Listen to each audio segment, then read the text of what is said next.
ఆదిలాబాద్ జిల్లాలో అవినీతి తిమింగలాలపై ఏసీబీ అధికారులు మరోసారి పంజా విసిరారు. నార్నూరు మండలంలో ఇందిరమ్మ ఇళ్ల బిల్లు మంజూరు చేసేందుకు బాధితుడి నుంచి ఏఈ దుర్గం శ్రీకాంత్ 10,000 రూపాయలు లంచం డిమాండ్ చేశాడు.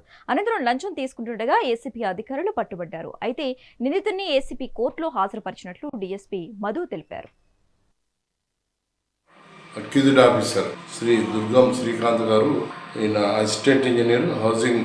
అయితే ఇతను ఒక బాధితుడిని తన ఇందిరమ్మ ఇల్లు కట్టే నేపథ్యంలో అతను ప్లింత్ లెవెల్లో వర్క్ అయిపోయింది, తర్వాత గోడల వర్క్ వేసింది. దానికి 20,000 డిమాండ్ చేస్తాడు. బిల్ చేయడం కోసం కానీ 20,000 డిమాండ్ చేస్తాడు. అయితే తను బతిలాడిన తర్వాత 10,000కు దిగుతాడు.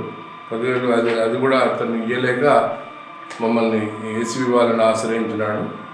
మేము వచ్చేసేసి ఈరోజు అతన్ని 10,000 బాధితుల దగ్గర నుంచి తీసుకుంటుండగా రెడ్ హ్యాండెడ్గా పట్టుకోవడం జరిగింది.